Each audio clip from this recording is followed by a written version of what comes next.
Yeah, we live as well. All right, hey, Shalom. Shalom. First and foremost, we want to give all praise, all honor, and all glory to Yahweh, Bahashem, Yahushai, Bahashem, Rakakwadash. We also want to give double honors to our apostles and the elders of Great Millstone that do rule well through the Holy Spirit. And we want to say peace, blessings, salutations, etc. Of course, as always, that are unto you elect, who are throughout the four winds of this earth, fulfilling your lots in all truth and all sincerity. We're the Hebrew Israelites, GMS Dallas, Great Millstone Dallas, coming to you all with another class session through the Holy Spirit in hopes that it's edifying unto the flock. And today's topic, out of all the different stuff that we see happening in the earth, and something the Spirit likes to have me go into are different signs and events that we're seeing. And our Lord Yahweh Shai gave us warning within the scriptures of those signs and such to look out for, because seeing these signs, I'd rather say, are disclaimers to show how close we are to our Lord coming back. Because a so-called Christian will say we're in the last days, and it's true. We are in the last days, but we've been in the last days ever since Yahweh Shai came on the scene. Even the Apostle John, Revelator, when you read his first epistle. Matter of fact, I can just read that really quick. In the book of 1 John, the 2nd chapter, I believe.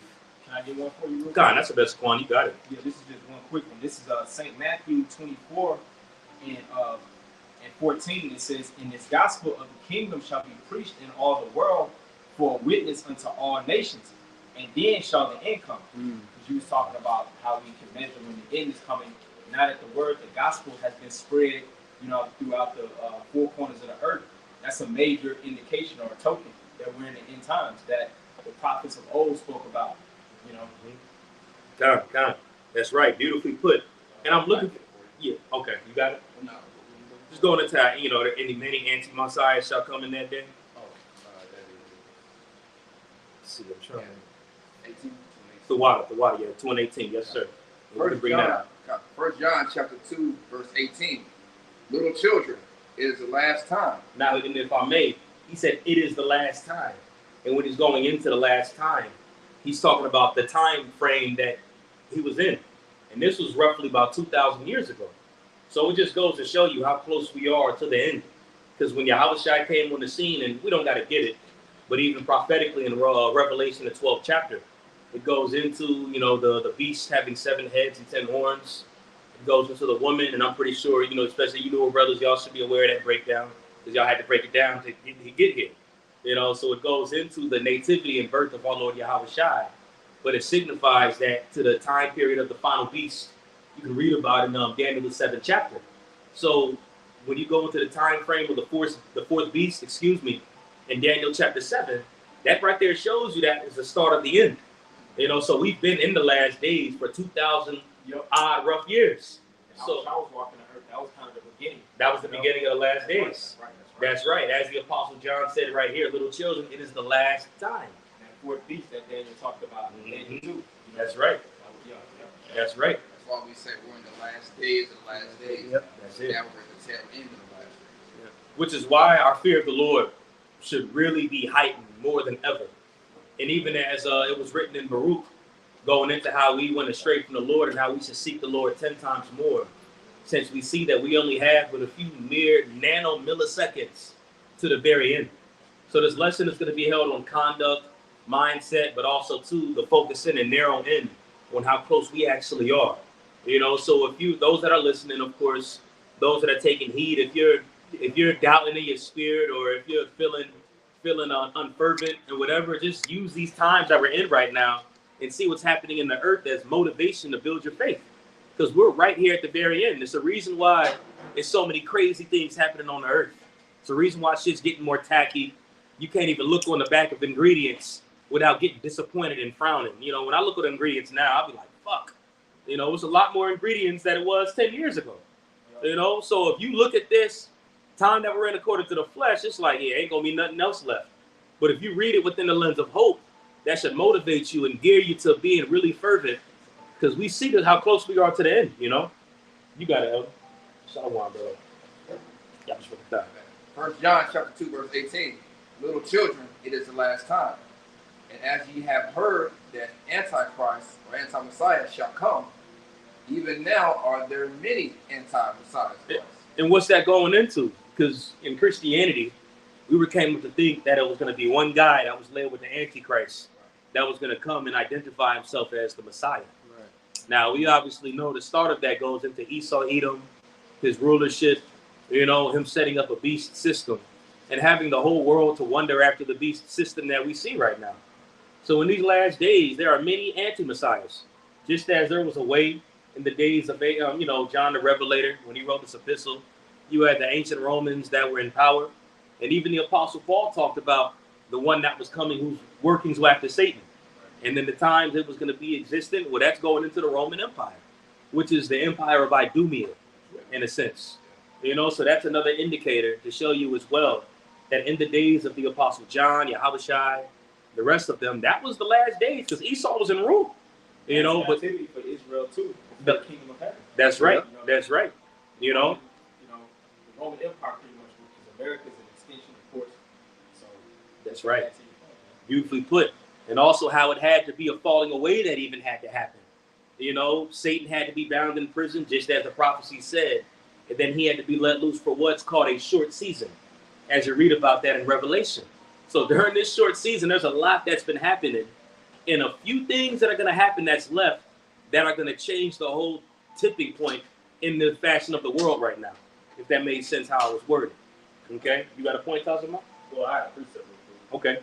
This is second John 7 already. Go ahead. Go ahead. 2 John chapter 7, verse 2 John verse 7. It says, "For many deceivers are entered into the world, who confess not that Yahushua HaMashiach is come in the flesh. This is a deceiver and an anti-Messiah." Right, and that whole spirit is here. As you read it in Revelation, the 11th chapter, where it talked about the place that was spiritually called Sodom and Egypt, where they crucified the Lord. His ways are mocked, his messengers are mocked. Everything, the whole standard the Lord set up is mocked and frowned upon. And you have people that are with this agenda, whether it's right wing, whether it's left wing. We just had that, excuse of what's called a debate a few days ago, and you have people that's so spiritually invested, just that they're always been spiritually invested with this society. But all these people that are heavily invested within the forefront of the society and how things are going to be ran with in the near future, that just goes to show you how gone they actually are. And that they are anti-Messiah, just as we're reading about, because they're within this beast system. I mean, they just went and rolled their sleeves up 4 years ago to get that juice. They've made their allegiance to who, you know what I'm saying, who we know was the devil. They've made their allegiance clearly. You know, they're against Yahushua. You know, if I just may add on to that point real quick, because, like, you can have a lot of people that would think that with that verse is saying that, you know, you got a lot of people who just don't confess, you know, that Yahushua even existed. You know what I'm saying? But realistically, when you go deep into that verse, I'll read it again. It says, "For many deceivers are entered into the world, who confess not that Yahushua HaMashiach is come in the flesh." Yeah, Israelites that believe in Yahushua, the little world called Jesus, but they don't truly confess him. You see what I'm saying? Their whole mindset and their motive is about, like, pretty much their own belly. You see, the thing about it, the difference with us is that Yahushua is in the forefront of our ministry. And these other guys, these other groups out here, they don't put Yahushua in the forefront of their ministry. They might throw Yahushua in there a little bit here and there just to say, "Oh yeah, Yahushua," you know what I'm saying? But they're not truly confessing Yahushua and Yahushua, not truly confessing what he died for, not confessing his walk, not confessing what he stood for. Like Right, that. right.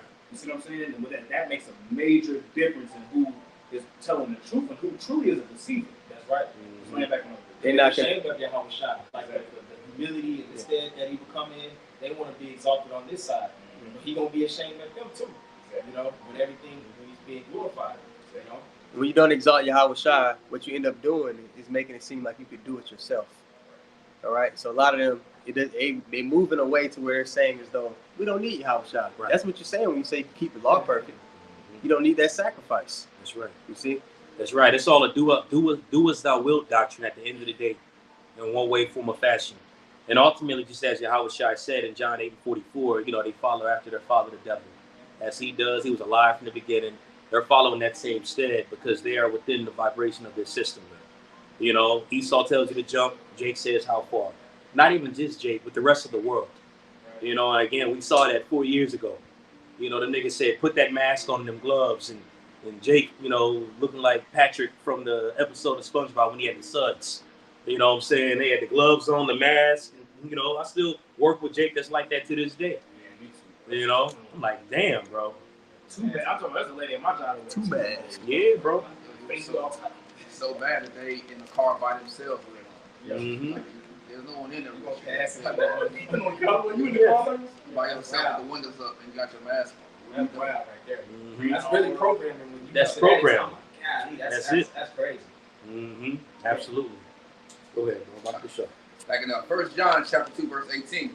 Little children, it is the last time, and as ye have heard that anti-Messiah shall come, even now are there many anti-Messiahs, whereby we know that it is the last time. Whereby we know, not the whole world. That this letter right here is exclusive to the church, whereby we know it's the last time because we can visually see that there are many anti-Messiahs in the world. Now, they can't say that. They still think it's one Antichrist, and they'll say it. But we know that it's many, you know, and we know it's tacky as well. As the scriptures do say, the elect shall not be deceived by Satan's devices. So it's clear as day, okay? But those are indicators that it's the end. We can go to that Romans chapter 12, Baba Shaw, and we can start at verse 11. Okay, is it quick? Which one is it? The second, Okay. Yeah, let's read that one first really quick, and we can go to the precepts. Verse 11. And read Romans chapter 13, verse 11 and 12. Excuse me. Romans 13, verse 11. And that, knowing the time, that now it is high time to wake out of sleep. Just as the Apostle John the Revelator identified the time, what we just read earlier in 1 John chapter 2, verse 18. He said, little children, it is the last time. The Apostle Paul says, know that therefore it's in the last times. So they're identifying the times and what will be transpiring in these times. Go ahead, For now is our salvation nearer than when we believe. Go ahead. The night is far spent, the day is at hand. That therefore cast off the works of darkness, and let us put on the armor of light. And just as you made mention earlier, Tazama, a little bit ago, just going into the other groups that are out here, they're not moving and operating like it's the last times. Because it's a way that you got to handle yourself, especially knowing how close we are to the end. You know, you can't just be invested in the world. I mean, it's never good to be invested in the world. But how much more that we're at the very end? I mean, I'm going to just use a few examples. You know, you have the Shikari, which they've been a very prominent group within the world of Israel now within the past, 10, 11 years. You know, but here at the very end, the very, very end, their leadership just splits up out of nowhere. Now, granted, if they disagree, they disagree. But knowing that we're on to the end, how close we are to the end, like if I got to alt with my brother and a disagreement with my brother, then I'm going to do what's in the best in my ability to make sure that that's rectified, you know? But you got guys that are just willing to just split up. It's a disagreement here, disagreement there. So in the end of the world, you're going to split up.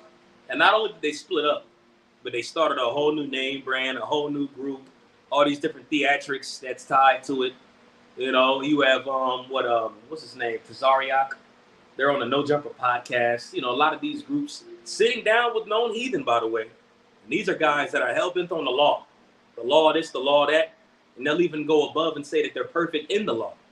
But they'll sit down on a No Jumper podcast with whatever that guy's name is, Adam 22. Whack 100, he said. Yeah, Whack 100, Tariq Nasheed.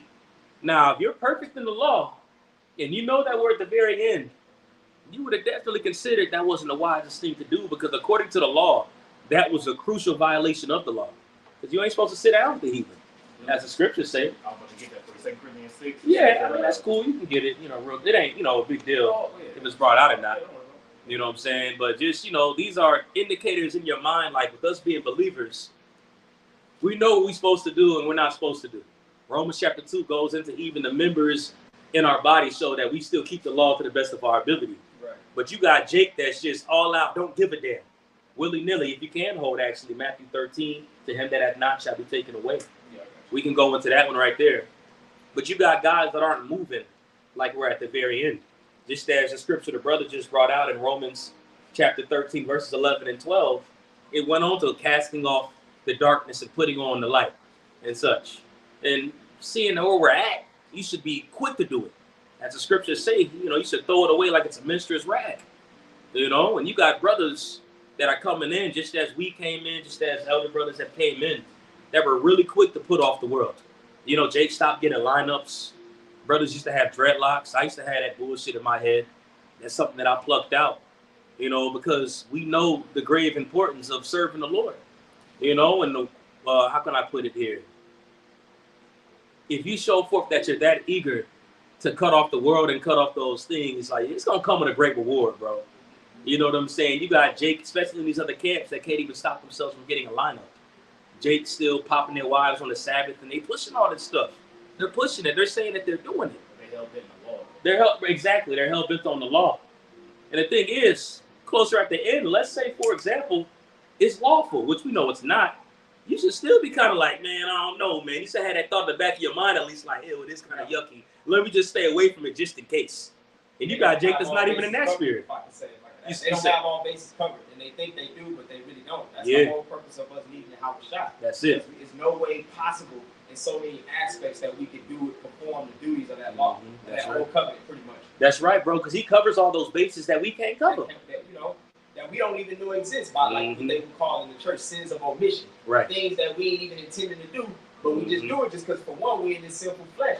That's right. Well, you had an ignorance offering. You had certain sins of ignorance that were done in the ancient world, and there were certain offerings and such that were done toward those sins of ignorance. And Yahweh Shai, just as you're going into, he covers all of that. Right. So you got Jake that are this hell-bent on the law, and you notice they don't really push Yahweh Shai neither. Well, that's where the Apostle Paul talked about, if you're adapted to this law, you're adapted to all of them. If you broke this one, you broke all of them, because they're omitting Yahweh Shai. So that's the wrong spirit to be in, especially since we're at the very end. But as we're getting ready to read in Matthew the 13th chapter, it just goes to show you that it's already set in stone that there's guys that are going to be getting worse the closer we get to the end. Because somebody's going to have to play a part as the wicked. Somebody's going to have to be a wicked Israelite. Somebody's going to have to be a righteous Israelite. And all these things have to fall in their stead within the very last moments of these last days. You got it, bro. This is Matthew 13. I'm going to start at verse 11 and the point of verse 12. It says, you can bring your that on 2nd Ezra 9. It says, he answered and said unto them, because it is given unto you to know the mysteries of the kingdom of heaven, but to them it is not given. Right, talking about those that are without. And Yahweh Shai was namely pointing at those wicked scribes and Pharisees when you go into this verse. Guys that knew that they were Israelites, the world of Israel, as you will. All right, he wasn't talking about the rest of the world. That wasn't exclusive. It's never been exclusive to the rest of the world. You got it, bro. Right, verse 12, it says, for whosoever hath, to him shall be given, and he shall have more abundance. So if the Spirit of the Lord is within you, you're only going to grow more. You're going to get on more of a level, just as you can read about that in the scriptures where the Apostle Paul wrote his letter talking about those that said the Apostle Paul planteth, Apollo watereth, but the Lord gives the increase. So the more that you endure, the more that you're showing a brother, keeping the laws to the best of your ability, loving the Most High with all your heart and your soul and your neighbor as yourself, fulfilling the law, you're only going to grow. The more you separate yourself from this world, cast off the flesh, the Spirit is only going to deal with you more on that level. Go ahead. I say this, you get dividends out of that. So anyone knows about the savings account, and you save with your money, like my bank, every month you have money in there, they give you pay out dividends, you get extra. So when you store up the treasures in heaven, that's what happens. You get paid dividends, and the more you store up, the more dividends get paid out. You increase in the spirit. And those spiritual riches continue to increase. That's right. Compounded interest. Yeah, compound interest. Solid point. That's that earnest of our expectation. I know that's something you like to talk about. Yeah. How the Lord gave us that down payment through the Holy Spirit, and they're only going to grow until we're made perfect in that natural image of Yahweh Shai when we're changed. Right. So in the meantime, we get those quick dividends. I like that analogy that you used, bro. That was beautiful. And it also, those dividends does enhance your faith as well. Right. And the scriptures say the Lord rewardeth him that diligently seeks him. When you read that in Hebrews, the 11th chapter. So you can look at those rewards here as dividends that you get. And that's only going to increase your faith as well. By the time you do hit more tribulation, more affliction and such, you got the faith to be able to endure that. You know what I'm saying? Because that dividential payment that you talked about, solid point, brother. You gotta store your treasures in heaven. That's why right. Scriptures say that, because we're looking to get those dividends, man. That's right. The payout's gonna be way more greater than what you put in. Yeah, like Yahweh Shah said, he said, like, if you flip the talent, you pretty much was a manager. You was pretty much dealing with the little thing. You're gonna be faithful over 10 cities now. I'm gonna give you 10 to be over 10 cities, which that's just it's just an example, of course. That's right. You know what I'm saying? But the greater, it's gonna be a greater reward and a greater payout at the end of the day when it's all said and done. That's it. That's right. And the focal point of this lesson is like to really, for the audience that's listening, to really, the points that's being brought out is just to show you that we're even closer than we even believe. That was Romans 13:11, what was just read. For your salvation is nearer than you even believe. So when you look at the Apostle Tahar, demon every year, the year of such and such, the year of such and such, and we hope for a lot of these things to happen. But just know that the Lord is going to pick us up even sooner than all of that.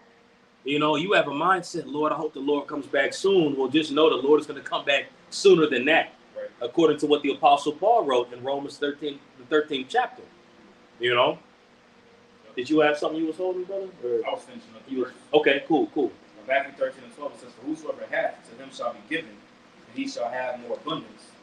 It says, but whosoever hath not, from him shall be taken away even that he hath. Right, because we're in the last times. So these guys have to get worse. They have to. And it's even moments, because we're in the flesh. So you'll have those moments where you see one of these groups do some dumbass shit, excuse my French, some idiotic stuff. And you're like, man, that's some bullshit. These niggas working. It's like, the Lord doing it. To him that not shall be taken away even that which he hath. Yeah. That's pretty much what 2 Timothy 3rd chapter talks about. Yeah. It's also again, the perilous time shall come. Members shall be lovers of themselves, and they go down a list of all these things that these other guys are doing. And then by the time you get to the end of the chapter, it says what? Evil men and seducers shall act worse and worse. Yeah. So it's written in the perilous times and last time that this is going to happen, like the priest is going into. Yeah. Yeah, you got a lot of these guys that started groups really just out of spite because they wanted to be the guy. But when you go to Wisdom of Solomon, the first chapter, in the 4th verse, it says, wisdom shall not enter a malicious soul. Right? And when you look up the word malicious, it talks about being spiteful, doing it to get back at somebody, doing it for ill will, doing it for reasons that aren't genuine. So, the wisdom can't stay with somebody has malicious intent. That's beautiful, because when you look at the world right now, you read it in 2 Ezra 5, which we're going to pull up here in a minute, where it goes into how many shall be taken in great number in that day. And that great number goes into the mass state of confusion that's here.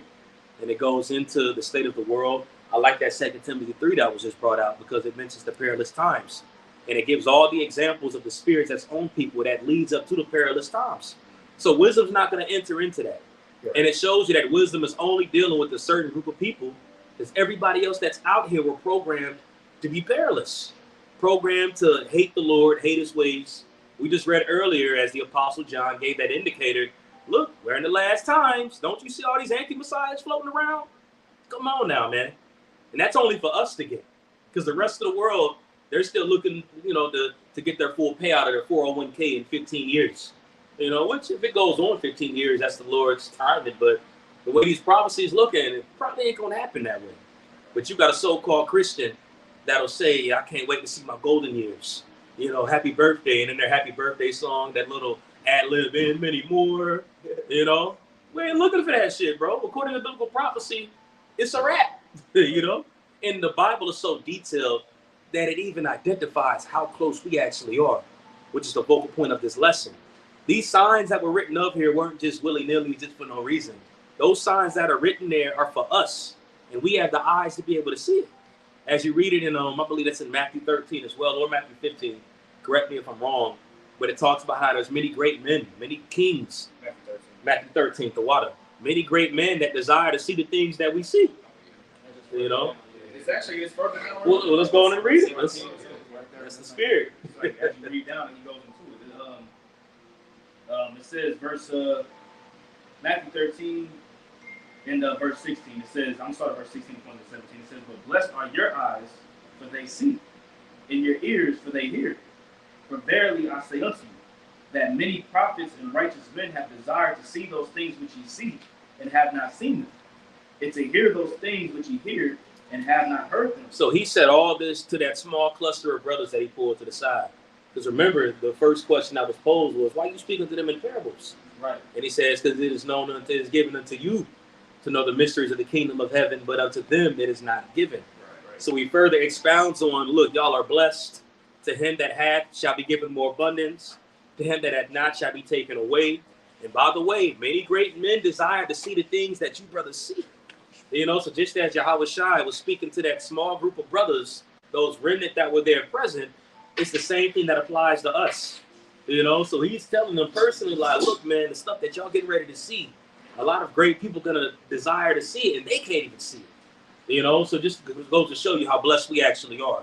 You know, go ahead, brother. I know you got something. No, I was just saying, at the same time, it's beautiful because those great men are seeing it because they're coming back in the reincarnation anyway. That's what Yahweh Shah said. He said, "You that follow me in the regeneration, when the Son of Man shall sit on the throne, you know, you 12, you know, you're gonna sit and judge the 12 tribes of Israel." But those great men like Abraham, Isaac, you know, of course, Yahweh Shah, Isaac, Jacob, King David, Peter, you know what I'm saying? Them being back in the reincarnation, those great men that seen those things or that heard about the Messiah, they seen the Messiah, and they're going to see him again and hear these great things today, which is going to ultimately prompt them to wake up through the Spirit. It's going to be that spiritual tapping on the head because the spirit of the prophet is subject to the prophets anyway. See what I'm saying? John, I got a precept real quick. This is Matthew chapter 8, verse 11. I actually read this earlier today. And just to go into it, how Yahweh pretty much said those brothers are going to be back. But it says in verse 11, I say unto you that many shall come from the east and the west, which is really talking about the diaspora, the Israelites that were scattered. Okay? But it says, and shall sit down with Abraham and with Isaac and with Jacob in the kingdom of heaven. Just to go to show you that those spirits are going to be back and they're going to still take heed to their fathers. You know, you can also read that in 2nd Ezra, the first chapter. We don't got to get it, but it talks about that. How those men will be leaders for the people. You know, I just wanted to bring that out. I read that earlier today. I was crazy when you was reading it. I was looking at this Matthew 13. I was looking at this Matthew 13, you know what I'm saying, where we just read about the mystery, and we read about blessed are the eyes when they see and hear. You know what I'm saying? And then like, I'm looking at the page number is 1440. Let's get it. You know what I'm saying? That's Let's get it. Call Allah Yahweh Shem Yahweh Shai. God, beautiful, beautiful. That's a bet. So you got that 2nd Ezra 9 you wanted to bring up? Oh, God. Okay. If you know, it's on your spirit to bring it out still.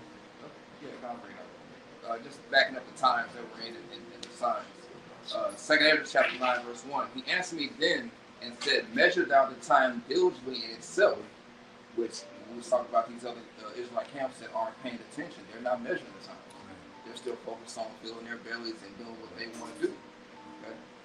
And when thou seest part of the signs past, which I have told thee before, then shalt thou understand that at the very same time when the highest will begin to visit the world which he made. Therefore, when there shall be seen earthquakes and uproars of the people in the world. And that uproars also goes to the protests when you break that word down. So not only is it just uproars, but it's protests. So this whole, you know, my P word, my choice, all that stuff that we actually physically can see when we're out there preaching, especially in downtown Dallas. You always had them protests walking around, affirmative action. All that stuff was listed within prophecy because all of it caused protests and uproars and such. So these are all identifiers for us being believers to see how close we actually are. You know, so Yahweh Shai said what? It was through the Holy Spirit, the angel saying this to Ezra, you know, but Yahweh Shai still embodies the word. And he actually repeated this when you read it in books like Mark 13, you know, Matthew 24. But he said to measure thou the time diligently. And when you break that word measure down, it literally means to calculate. You know, so the Lord has given us enough spiritual discernment and understanding of these prophecies, which is the testimony of our Lord Yahweh Shai. So we have this testimony to be able to calculate. Look outside, calculate. That's happening right now. Calculate it. Wars in the Middle East, Ukraine, Russia, Hamas, Palestine. You know what I'm saying? Israel. We're able to see these things and calculate it and find it within the scriptures. And seeing that is going to move you in fear to be like, man, I got to get a little sharper on X, Y, and Z. Because the Lord clearly is not playing right now. These things are happening. Yeah. Just as the prophets yearn for the day of the Lord to come, you know, what did Habakkuk say? I've heard thy speech of the Lord and was afraid. You know, the reason why he was afraid, because he knew what time it was. You know, what did King David say? It is now time for thee, O Lord, to work, for they have made void thy law. So we're literally right here at the very end of what the Lord is doing, a very magnificent working that's taking place. And again, we can identify as we blessed. We read it earlier in Matthew 13. Our eyes are blessed, so we can see these things. So that should mean for us to lock, excuse my French, lock the fuck in, you know, because we that close, you know. Yeah, like we always bring out, you know, when you're a kid, your parents be like, hey, this such and such and such is going to be done before I get home. Right. Dad's about to pull up in the driveway. And if this house ain't clean and dishes ain't washed, that carpet ain't vacuumed. That's your ass. That's what happened. Pops is about to pull up in the driveway. Is that roast thawed out in the sink? Remember that? You remember that? Make sure that roast was taken out of the freezer and put in the sink by the time mom get home to put in the crock pot. You know? Or that you hear, you know what I'm saying, you over here bullshitting, playing the game, also you hear that garage door opening up. You trying to rush it. You know, well, that's the parable in Matthew 25. The 10 virgins, 5 wise, 5 foolish. Right. You know, the 5 foolish virgins heard that sound. Right. Oh snap, we gotta hurry up and do this. You know, but the wise ones, they was already getting to it. As soon as Pops left. Lord, Kyle, we'll finish up. The Spirit want that out. That's cool. All right, now back to verse 3. Therefore, when there shall be seen earthquakes and uproars of the people in the world, then shalt thou well understand that the Most High spake of those things from the days that were before thee, even from the beginning. For like as all that is made in the world hath a beginning and an end, and the end is manifest. The end is manifest. And again, you got to have a special set of eyes to actually understand that. Because everybody sees it. Even the so-called Christian will say, yeah, Jesus is coming back soon. But again, they're going to talk about that 401k and their 15-year plan. You know, so nobody else is convinced. A Muslim is not convinced. They don't even believe in Yahweh Shai anyway. The small hat is not convinced. You know, because if everybody was convinced, people would shut down the bullshit they was doing and really get back. You know, so the scriptures, I'd rather say it makes sense why the scriptures talks about our Lord Yahweh Shai coming back as a thief in the night. You know, and even this is a scripture that I like to quote. But in 1 Thessalonians 5, the Apostle Paul makes mention pretty much saying, look, I don't got to tell you of these signs and such like that. For yourselves shall know perfectly that the day of the Lord shall cometh as a thief in the night. And the reason being is because they were able to measure the times diligently. Yeah. You know, if you ain't able to measure the time diligently, you're going to live your life as a niggard. You know, and then when the time the Lord comes back, it's going to be, you know, you're going to be one of the ones weeping and gnashing your teeth. You know, but again, we've been given understanding. So we know how to conduct ourselves. We know the stuff that we ought to be doing. You know, we have all these warnings. It's all good. We have all these warnings here in the scriptures to pretty much, you know, reel us back in. Even when we do tend to veer off a little bit, you got brothers that are around you to hold you accountable, and you have prophecy to enhance your faith and reel you back in. You know, go ahead, Tosh. Yeah, well, just what you were saying maybe sparked a point in my mind with what the Apostle Peter said. He said that one day with the Lord is 1,000 years, and 1,000 years is one day. He says, but he said, as some men count slackness. Mm-hmm. See, so men will count slackness in the fact that thinking that, well, there's still more time. You know, we still got more time. You know, we still got more time to just chill out and just do what we need to do. And that's what you see those other camps doing. You know, you see them building up their brand, building up their logo. It's about the community. You know what I'm saying? We going over here. We going to Smyrna, as Nate said, it's really Smyrna, right? We going over here. We going here. We going there. We going everywhere. 12 tribes worldwide. We got to wake up our brothers and sisters, clean the communities up. Right. When it's really realistically, it ain't time. It ain't time for all that. Yeah, right. If anything, they should be telling them about the law, statutes, and commandments. Yeah, right. But hey, you gonna stop the violence. Mm-hmm. Right. Wow. Stop the Lord's program. Wow. You telling everybody to keep the Lord's law, statutes, and commandments, but you gonna stop his plan. You gonna stop. Yeah. All right. Well, that goes into Luke the 12th chapter. When you read it, you got that example of that. We don't gotta get it. It's all good. But that rich man. You know, and pretty much he had a mindset of, you know, planting and all this fruits and all this vineyard. And he had so much, he couldn't even store it in his storehouse. So he made a plan of extending his storehouse. And then once he had that plan, Yahweh continues in that parable to say that he was eating and drinking and giving and being made merry when he thought to do that. And in the midst of that, he, the Spirit told that man, "Thou fool, don't you know that your time is required right now?" So we called him a fool going into that. And you got a lot of foolish guys within that spirit, because we clearly, or if you're an Israelite, you should know that we're in the last times. There's ample scriptures that talks about the last times, what's going to be done in the last times. Look out for what's happening in the last times. But you got Jake that's not getting it. But again, we explain why. Because of them that have not shall be taken away, which that they have. So while they're filling their belly within the world, their soul is being eaten away to the point where they're in space, lost in the sauce, not able to see what's happening because they're so busy of focusing on their self, their brand, what they want, their storehouse. Building. Build this, build. Yeah. Well, the Lord is going to destroy it. Yeah, Lord going to throw it down. What about the curse? We talked about our storehouses being cursed. Right. So until the Lord comes back, your storehouse ain't gonna be what you want it to be. And that's what I'm saying. You under the curses. That's right. Yeah. And the thing is, you breaking the law. You breaking the law, statutes, and commandments in the process. Right. And the fact that you're doing all this wickedness with your fringes on, with the Bible, all that's gonna add up. All that's gonna catch up to you. Right. That's right, brother. Let me pull that second measure 9. Oh, that was it. Okay. Cool. Matter of fact, read that last verse one more time. Matter of fact, would you hold on something? I had that blessed when the Lord come find doing. Okay. Let's bring that out, and then we can bring that out, and then segue to 2 Ezra 5. Cool. Okay. I'm going to read verse 5 again. For like as all that is made in the world hath a beginning and an end, and the end is manifest, even so the times also of the highest have plain beginnings in wonders and powerful works and endings in effects and signs. Yeah, endings and effects. And I'm going to say this, nuclear warheads, that's a crucial word, bro.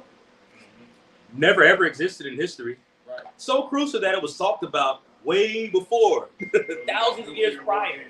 It was spoken about. So that nuclear bomb was written up within the scriptures. That's to happen, bro. That's a great work for your ass. That's a transition of power, too. That's a transition. Isaiah, in 9, after the fuel of fire, and then it talks about Yahweh's kingdom, right? Immediately That's after. right. Isaiah 96. Right, yep. And it just goes to show you why the Lord had to wait for the end for all things to be manifested, because, let's say if it was like a lot of so-called Christians will try to say that the end technically, was when the Roman Empire was on the scene and that was it. I've heard so-called Christians say that. They try to make that argument and such. Well, knowledge ain't been increased yet after that time. The beast wasn't let out for that short season. Right. As you go into that, and again, Daniel 12 says knowledge had to be increased. So there was a lot more things that had to happen and sped up during that short season that Esau got out of the picture, that the beast was let out of prison. This man had to level up in technological advances. Right. We had to have 4 industrial revolutions, to the point where they actually got military-grade weaponry and missiles and shit out that's able to literally decimate a whole country. So the Lord had to give Esau and allow him to open up that arsenal so we could be able to make all these things. He said, I created the smith and blew the coals. Mm-hmm. And now you see how that played out. Right. See, that's what people don't understand about the scriptures. It gives a blueprint or a synopsis that's written down back then, but it's supposed to be explained today. Right. You see, just like how when the disciples that was reading the scrolls, they was reading the Old Testament. So when Yahushua came on the scene, they knew that he was talking about him based on what was written. Right. Same thing with us. Solid We point. telling you that the Lord is coming based on the scrolls. That's right. And we telling you what to look for in the process of that. That's right. The wars and the rumors of wars, we see it play out. Every time we see all this action that's going on in the Middle East. You see, we see the technology increase to the point to where we went from the one phone that you had in the house with the rotary to you got a phone in your pocket. Right. We seen when the technology increased to where everybody thought the computer was the mark of the beast. And the computer was having the mark of the beast. Not everybody got a computer. We seen, well, maybe my dog can get some lamb. Yeah, you see? So now you got all this stuff in your pocket when it was hell to get it in your house. Right. So we seen that technology increase. And it's based on the scriptures. This is how we're able to tell these things. Oh, this is what the scripture was talking about. The spit being blown in the cold and the fire and it being hot and not exactly. Blown. That gotta be talking about nuclear destruction. Yeah. It's only one thing that can make your tongue and your eyeballs melt in your head. Yeah. That's nuclear destruction. Oh, that's what the Lord was talking about. And it's hitting us real time. Yeah, beautiful point. The end had to come in order for the Apostle John and Revelator to understand what that grasshopper was with the stinger in the back. Right. You know, a lot of these prophecies that was explained to our forefathers, they wouldn't have thoroughly known it unless the Lord would have made the end manifest. Right. You know, so these things had to happen. You know, solid ass points, brothers. Y'all make some great points, man. Was you gonna say something? No. You was gonna say something. Okay. You got something? Cool. Let's bring that out and we can jump to that 2 Ezra 5. This is the book of Luke, chapter 12, or sorry, verse 42. It says, "And the Lord said, Who then is that faithful and wise steward, whom his Lord shall make ruler over his household, to give them their portion of meat in due season?" Right, and the steward is that word steward, when you get it in the Greek, is oikonomy, or excuse me, it's It ain't there. not oikonomy, but it's kind of similar to that. But pretty much a steward is a faithful slave, for lack of better words, that will be given the reins, pretty much to be the master of a household for the master. You know, manager. Yeah, the manager of a household. Who is supposed to Yeah, it's not oikonomy. It's like it's a similar Greek word, but you know, somebody holding it just verse 43 it says, "Blessed is that servant whom his Lord when he cometh shall find so doing." You see, in the when you read that, the steward, his job was to what? His job was to give the other servants their portions of meat. Right. So when you think about it spiritually, what's our job to be stewards of his word? Our job is to what? Distribute the meat, right, to the rest of the people, which is what? This word. So the Lord said, "Blessed is he when his Lord comes, find doing what he told him to do at the end of the day," versus you trying to make it about yourself. You know what I'm saying? You over here doing what the Lord said. What did the Lord, Yahweh Shai, say? He said, "My meat is to do the will of him that sent me," to what? Finish his work. Right? You see, not playing, not sitting on your hands, not twiddling your thumbs. You know what I'm saying? Not trying to make the truth about yourself. You know, the Lord gave us a specific set of instructions. He's our husband, so we got to make sure that the house is kept until our husband gets back. You know, just talking about being a keeper or a manager of the house. You know, so we got to look over the affairs of the house. The word is oikonomos. So the brother, you know, just for the listeners out there, for the listeners, just so you know what we're talking about, it's G3623 if you want to look it up. He almost said oikonomos, man. Y'all stop. No, I'm fucking joking. I'm just joking. God. So yeah, beautiful points. And then even like y'all may mention that stewardship. I keep alluding back to Romans the 13th chapter, but that's also what the Apostle Paul was saying. Since we're that close to the end, our salvation draws nearer than we believe. Therefore, you cast out the darkness, and they're being made an example. You know, that way those that come and believe look at your walk and look at how you move and see that's how to serve the Lord. You know what I'm saying? So that stewardship is definitely key here in these last days, because Yahweh Shai is looking for a prepared army when he comes back. You know what I'm saying? That's what Ezekiel chapter 37 is pretty much talking about. You know, that army that's being raised up before he makes his return. You know, and it's all in the Lord's programming. You know, it ain't just of our own will, which we obviously know, but just generally saying it still. This ain't of our own will that we just decided to just wake up out of nowhere. Brothers just meet up on YouTube and come to downtown Dallas or wherever you come to. You know, random brothers, you know, new brothers coming in and such. It's all part of the Lord's program. You know, and the reason why the Lord's doing this, because as the Apostle Paul stated, the salvation is nearer than we believe. So it's a reason why time is speeding up the way that it is right now. It's a reason why brothers are coming up on a higher level than brothers that was 10 years before that, 20 years before that. You know, Jake comes in, they always come in at a higher level than brothers around that time, because, you know, knowledge and wisdom is being increased. The Lord is speeding a lot of these things up because we are that close. You know, it's the standard, you know. But we can bring that 2 Ezra 5 out. That was it on that, Tazima? Yeah. We going to not segue, but just go into this in 2 Ezra 5 and start at the top and read to verse 3, and then you can jump to around verse 43 afterward, and we'll just read down from there. And we can end it off in 2 Ezra 14. You got it, Kevin. 2 Ezra chapter 5, verse 1. Enrique, you could hold 2 Ezra 14, brother. Cool. Nevertheless, as coming the tokens, behold, the day shall come that they which dwell upon the earth shall be taken in a great number. Now they that dwell upon the earth shall be taken in a great number. Now, what that's talking about, you know, in a sense, we really touched up on it. You know, you really broke it down in 2 Timothy 3. Perilous times shall come, men shall be lovers of themselves. All the different traits that it was read about that would be in the spirit of man that would cause those perilous times. That's also what 2 Ezra 5:1 is talking about, where it said men shall be taken in great number. That's going into mass confusion. You know what I'm saying? And under this beast system, this anti-Messiah system, you have a lot of people that are now anti-Messiah. You know, they follow the spiritual demon Satan, and they're taken in great number. Because you follow in the ways of Babylon. What does Babylon mean? It means confusion. You know, so you follow in the ways of Babylon. Well, the fruit of that is you're gonna be a babbler.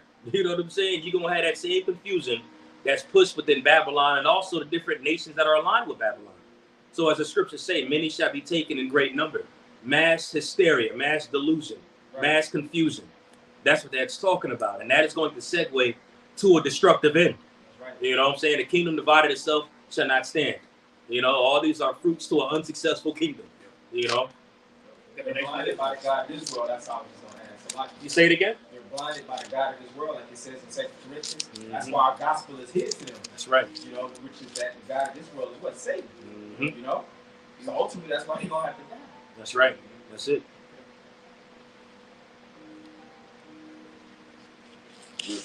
Verse 1.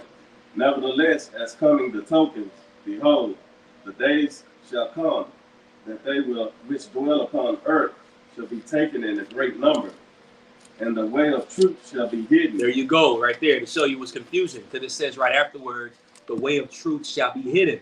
Just as brothers just broke down. You know what I'm saying? That hidden right there. You know, not everybody has it. The mysteries are only given to a certain cluster of individuals that the Lord called out to deserve it, which is some big stuff, by the way. You know, I still marvel at it to this day when I think about it like that, because when you look at the whole process, and, you know, just hear me out, Baba Kashaw, but, you know, the whole process of you just, you know, being a sperm going into an egg, you had a race against millions and millions of different, you know, different combatants, in a sense, to race to the egg. And lo and behold, you got to the egg, and now you're sitting in this living room right now. Out of all the billions of people on the earth, and the Lord made you an Israelite. And out of all the bugged-out-ass Israelites that we see out here, the Lord got you sitting here in this living room, learning some top-shelf information from the heavens. You know, and I marvel at it still to this day greatly, and it just makes me more thankful when you think of it like that, bro, because we could be doing anything, and we could be anybody. You know, the scriptures just said, many shall be taken in great number. We could have been part of that. You know, so the Lord had us here, and it also just goes to show you it was by his design. You know what I'm saying? Because you could have never made it to the egg. You know what I'm saying? You could have been Ishmael. A lot of different circumstances could have happened. Yeah, it's a miracle. That's all. It's a miracle. It's testament that the Most High has complete dominion. That's it. You think about that term. People say Almighty. They don't really think about what that word means. Right. Almighty means there's no power outside of this entity. Anything that anybody could do or have is delegated by this entity. And when we know that, you can move in boldness and confidence, because you like, can't nobody do anything unless the Lord okays it. That's right. You know? So what you're going into is just testament, like, yo, this is the power we serve. Yeah. He has complete dominion, and it's so complex, way further than we could go. You know? That's right. You sit back and look at it. We were celebrating holidays. That is like holidays within itself is a stumbling block to Jake. You know what I'm saying? Y'all remember waking up Christmas morning, the little butterflies you feel and shit. You know, that was a demon that was on you. And a lot of them people can't shake that butterfly demon. You know, for one day.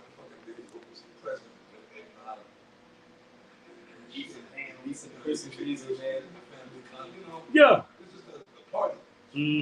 Afterwards, all that money and build up and hoopla, the day is over, then it's like business as usual. Back to usual. With debt. Now you got debts. Yeah. Everybody, you gotta get everybody a gift. You gotta get your woman a gift. You gotta get your kids a gift. You gotta give your cousin Larry a gift. Your grandmama, like, you obligated to give gifts to all this. Anybody in your circle. What would you say? End up what? In debt. In debt. And you struggling all that. Yeah. Yep. See, Thanksgiving too. Same shit. Yeah. Yeah. Easter, you done is throwing some suits and go to church. And you don't gotta spend too much money for Easter.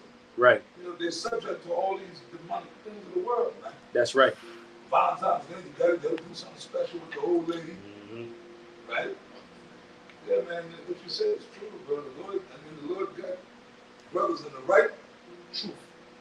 Right. There's only one truth. God, I got you though. Yeah, I know what you meant. Yeah, we could be sitting at IUIC right now. Yeah. Right. Yeah. You be sitting there looking at that asshole. You know, the frog. Yeah. That demon on us, man. Bro. Let's get you Facts. excited. Believing in bubble eyes Yeah. in the document he speaks. But, Yeah, bro. but what you were saying, that should get you excited because it's like you can really be anywhere, but the Lord has you right here, getting a full understanding of how to receive salvation. You could really be anywhere, but you look how close you are. That should be like, bro, we have detailed understanding, bro. Yeah. It ain't just nothing minute. Like the Christian churches, gray areas, and a lot of what ifs, and not even a lot of them even agree within the doctrine. When it comes to prophecy, they obviously don't know it. So one will say, Ezekiel 38 is talking about Russia. Oh, it was China, but they're also called Christians.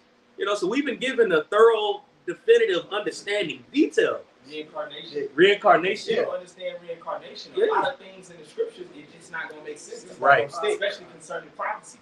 So just to have that right there, Yeah. man, that's far out, bro. so the anticipation for a believer, especially if you're amongst the men that have the understanding, bro, it should be like in the world. You know how people get a scratch off and they go through and they look like they about to hit and they're like, oh shit, I'm about to. Yeah. Bro, we're not about to hit for some money. We're about to hit for immortality, Yes. dominion, rulership, manipulation of the elements. Like, think about what we're gonna reap if we finish the course, bro. Yeah. Physical infirmities. Right. Right. New bodies. Yep.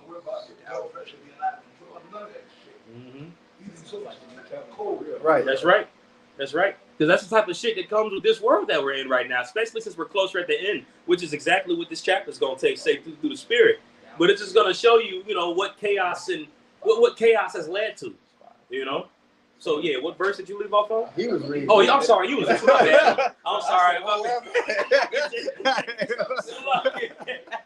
Yeah, what verse did you leave off on, brother? Verse 1 and 2 Ezra 5. Okay, cool. Read down to verse 3 and then jump to verse 43.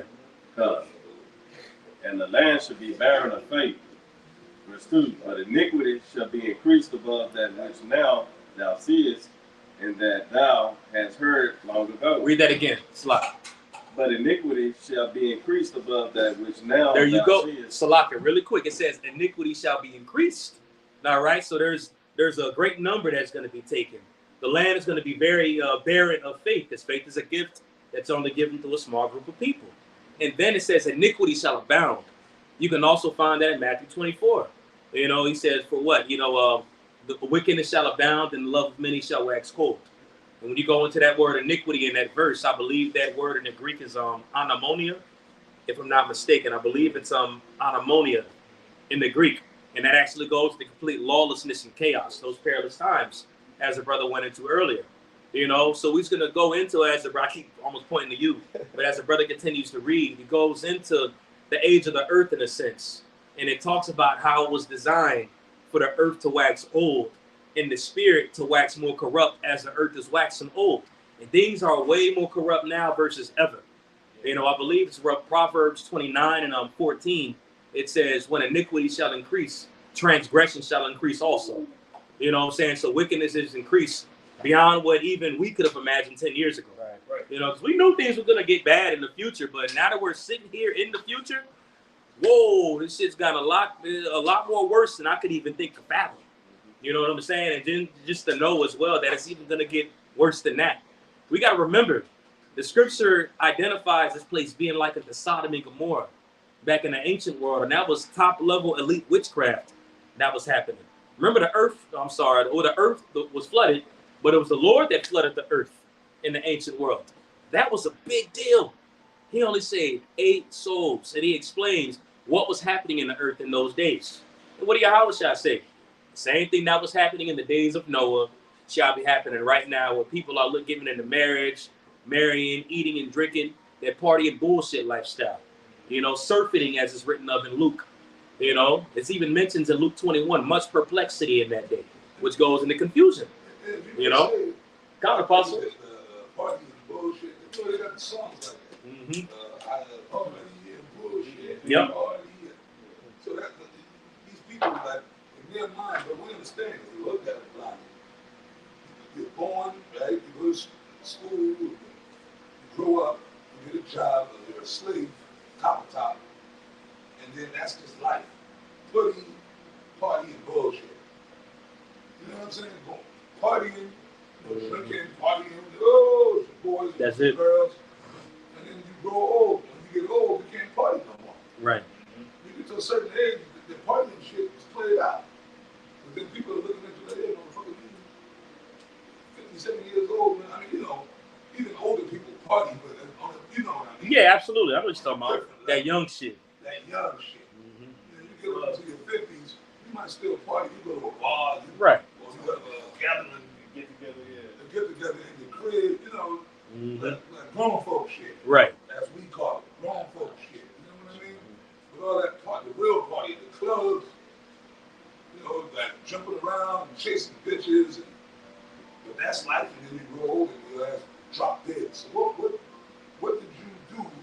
Right. What purpose do you serve in this earth? But you're gonna find out a lot of people are really born not to serve a purpose. No, they're born to be examples. Yeah, that's right.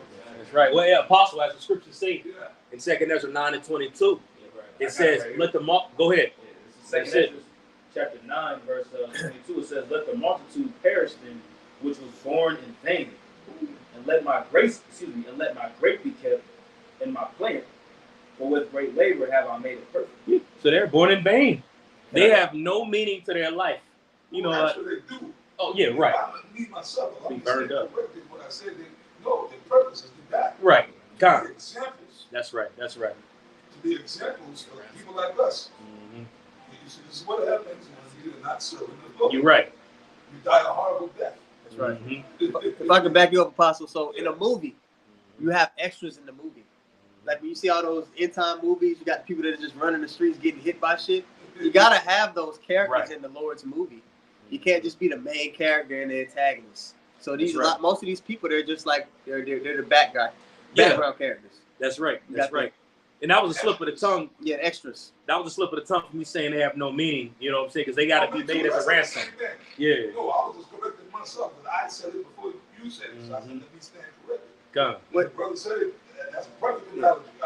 They don't have a pivotal role within the struggle between good and evil. That's right. That's what they were. That's what I know. We know what you mean. They don't. Yeah, they're the extra. They just don't have a. They don't have a pivotal role in the theme of the movie. Right. You know. Like case in point, like that movie. If y'all remember, well, there's so many, right? Like let's go back to the main one right there. Independence Day. Yeah. The original was Smith. Remember when the chariots first came? All the people was running. First came, people partying. Zap their asses down. Yeah. I gotta work. That's a solid point. You just see people just dying. Yeah. Right? That was beautiful. Yeah, that's it. See, those people had to be them sacrifices. That's right. That's right.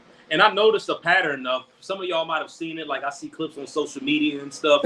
But it's like, you know, the different concerts and such. There's videos of demons jumping on people in them concerts. Yeah. You know, the recent VMA Awards that just happened a few days ago. They showed them, I think it was LL Cool J performing. It was all the goats in the background saying he's the GOAT. But when they panned the camera to the audience, there was a woman sitting there with a demonic grin on her face with her eyes open. You know, Lord, I'll post in the chat. But, you know, but we've been seeing videos of that. Just, you know, different concerts and events of people in that spirit. And you see demons jumping on people, shadow beings and shit. Oh, you see shadows. You see shadows. Sometimes the Lord allows you to see Mm-hmm. in your house. Sometimes you might see shadows. Yeah. Yeah. Yep. The Travis Scott concert. That's it. It was all those. They had ambulances out there because it was like dozens of people. Yeah. So like my chest, there's a heaviness in my chest. I can't breathe. Yep. Then they zoomed up in the video. It seemed like it was a shadow going through the Yeah, crowd. you seen it. It was on video. We can listen on that. Yeah. Mhm. So for real, man. Yep. Think about it. You said they had a bunch of real live actual ghosts. No, it was just pictures of goat heads and everything. In the scriptures, the goat Mhm. is negative. Right. The goat is negative, man. The goat is, you know, as far as the scriptures, the only reason is because the goat is stubborn. Mm-hmm. The sheep are humble. Goats are proud, and you know what I mean. And when Apostle Paul said this for years, when they slaughter a goat, it fight, it makes noise. When they slaughter sheep just they die humble. know, I mean, now the goat itself is not a wicked animal. Right, for sure. Understood, though. It's a lawful, righteous, Symbolic. We can eat it in the Passover. Yeah, we can eat goat for the Passover if we chose to. Right. Right? But the symbolism of the characteristics of the goat. Mm-hmm. So in the scripture, they got that word, he's the goat. So that's like a satanic. It's satanic. Yeah. Yes. But in this world, it's put up as being good. Yeah. Like Muhammad Ali is the goat. Mm-hmm. I think you're the greatest of whatever you're doing. It's a symbol. Michael Jordan, Yep. the goat. So that, even that's a demonic spell. Yeah. Symbolism. It's That's a right. symbol of rebellion, and even Right. Baphomet has that goat head. Yeah, goat's head. Mm-hmm. That's right. Yeah. Yeah, and it's just when you look at just these examples that we use, you know, Yahweh Shah used that example, and we just gave some great examples to give you all a visual that's listening. But that is the state of this world right now, is what we're talking about. You know, the business of the demons and the shadow people jumping on people. Well, this world is in that spirit. They're in control by Satan. You know, they're completely possessed. Like an Exorcist movie, the bitch spitting out the green vomit and spitting her head. Yeah. That's these people that are out here. That's them. Anti-Messiah, as was read earlier. We all drive. I just got it off the road. Y'all was on the road earlier. You see the way these people drive? Yeah. That's spirit. Swerving, watch the news every day. Every day. Fatal accidents. Motherfuckers are shooting people. They're shooting cops. They're not even scared of the cops no more. Yep. They're just rolling up, blowing cops away, crashing into cops. Right. Usually when people see the cops, they, you know, in the old days, you see the cops, like, you driving fast, you straight up. But now these motherfuckers is crack. They got so many demons on them, drugs, alcohol and drugs and demons on them. Yeah. You know, that one black woman, she crashed into a damn cop out in Fort Worth. This is like about a few weeks ago, and killed her. Crashed into the cop car. She was going the wrong way, a middle woman. And they showed a picture of her, man. She looked like Satan. She looked like Baphomet. Yep. Damn. Her eyes looked like black pearls. She had tattoos on her. You know, Keisha, demonic Keisha. She was all, you could see she was infested with demons. Right. You know, they said she was drug induced, alcohol and drug induced, but you could see that these people are talking. But you see, like you said, it's a blessing for us to be here. That could be us. Right. Facts. Right. The Lord could have us like that out here in this world. Through. Just taking all kind of drugs, getting drunk, taking drug, alcohol induced comas, man. Put it into Nebuchadnezzar. Yep. That's it. To the point where the people, everybody has a spirit, but these people out here, like you said, it's the Exodus movie. You know, when you're possessed by a demon, your actual spirit is in captivity in your own body. Yeah. You're not controlling your own body. The demons have actually taken over. All that shit is for real. Yep. Demon possession is for real, bro. Absolutely. And I mean, you somewhere in there, but you like in the sunken The place. sunken place, right. Your own That's it. body. Like you might be city conscious, but like in a dark place, and that the demon is actually controlling your Yeah. body. Parasites in you, shit. You know, parasites in their ass. That demon. Yeah, yeah, Mhm. man. Like they need a host. Yeah, demons Yeah. are the host. Yep. Yeah, man. That's right, man. So, you said what? I said, it's like a demon driving a car, you locked in the trunk. Yeah. Yeah. Yeah, You're in the good. back seat. Mm-hmm. Back seat driver. Beating on the truck. Even bro, just go get tossed around in the back. That's what it is, man. You in the sunken place, like in that movie, he was in the sunken place. Yeah. And what was Esau trying to take their bodies? Right. I want those And leave eyes. them in the sunken place. That was a good movie. Man, I'm Hell, you don't know. That's a good movie, man. Yeah, that's a good movie. But that's what's happening. That's it. That's it. Hey, we just read it earlier, 2 Ezra 5. Many shall be taken in great number. You know, that's them. They all be in control. The more they allow Satan into their lives, the stronger they get. You know? And the ultimate sealing of the deal on their ass is when they take that mark, That's it. which they don't speak about. That's These it. camps. Con. Beautiful. We could jump back to that 2 Ezra 5. You already read verse 3, right? Verse 2. Okay. I'm on verse 3. Okay. 2 Ezra 5 and 3. And the land that thou seest now to have root, shall thou see wasted suddenly. But if the Most High grant thee to live, thou shalt see after the third trumpet. Yeah, that was pretty much the point. I was verse 3. You know, the land that you see take root. Yeah, jump to 43. But, you know, the land that we see take root, you know what I'm saying? It's gotten corrupt. Now, naturally, it was talking about the Holy Land back then. You know, but you see it right now. This land has gotten more corrupt due to wickedness. You know, so when wickedness is brought into an area, the fruits of that is going to be even more wickedness. Right. And we see that. You know, now we can jump down to verse 43, and we can start from that. After you said, Yeah, make quick play you about the made about the wickedness, and that's ultimately because Esau's there. Like it says, whenever Mhm. Esau comes on the scene, more wickedness will abound. Right, You know, right. that's why this man's devil, he's ruling every goddamn thing. You know, he's setting up all kinds of idols, putting up all kinds of lies and different philosophies. That's why the earth is in the way that it's in right now, man, because it's being operated by the wrong leadership. And there's demons and such that are attached to these idols that are out here. You know, they're conduits for demonic spirits. You know, so they set up, even Washington, D.C. is a giant, you know, board of just witchcraft just set up, built into a city. You know, that's another example. CVS Pharmacy, Pharmaceo. And it's a lot more of that that's actually built up than before. You know, there was a matter of fact, just really quick, something that the priest Palau had sent me a few days ago. And brothers notice you don't even see any bells anymore. Back when we were younger, you would hear the bells. Ding, ding. You would hear it. You don't hear it no more. You don't see bells no more because they actually rid away negative energies and negative spirits. Even the priests in the temple had bells on their garments. You know what I'm saying? Levites. They would have it. You could hear the Levites that would, you know, they had bells. You know, so Esau even took the bells away because bells help rid evil spirits. You know, just in case brothers didn't, you know, I love what I posted, you know, it was on Instagram when I seen it. I heard the bells before. Throughout the city or the town, they didn't go with that. Yep, you don't hear it no more. And they'd have them in the churches, even though we know what they represent, but still that was a place people would go to kind of get cleansed in a sense. So they don't even have the bells in there. You don't see them no more. You know, you don't hear them joints at all. Because even when you would hear the bells, it wasn't a demonic feeling. It was something like a calming, soothing. Yeah. Type feeling when you would hear it, but authoritative though. Yeah, that's right. You paid attention to it, but it was something peaceful about it. Yeah, it would stop you in your tracks. Kind of stop. Yeah. Yep. It makes me think about Spider-Man. Remember the movie Spider-Man when the bell ring and Venom come out? Yeah, the symbiote would react. Yeah, it's separated. Yeah, that's just the example that's used in that video. Oh, wow. Okay. God, that's a spirit. But just, you know, to put that out there, you know what I'm saying? You know, them bells are spiritual. Again, the Lord had the priests that was connected to their garment, the Levites. They had bells on them. This new song is our bell today. This new song is our bell today. That the phone had the chime on that one. Wow. That was the bell sound. Yeah, that was the bell sound. You know, beautiful. You got it, brother. 2 Ezra 5:43. So I answered and said, couldst thou not make those that have been made, and be now and that are far to come? Because you got to remember, Ezra had a very, I don't want to say it was more so a complaint, but he was very contrite on the status of Israel around that time. So he wanted the end to come bad. That way Jake wouldn't be in a jacked up state. He didn't have to see his people deal with such wickedness and such chaos. He didn't have to see that stuff no more. Matter of fact, Baba Kishar hold up Wisdom of Solomon 4 and keep it locked and loaded. You know what I'm saying? But he was complaining for the state that Israel was in.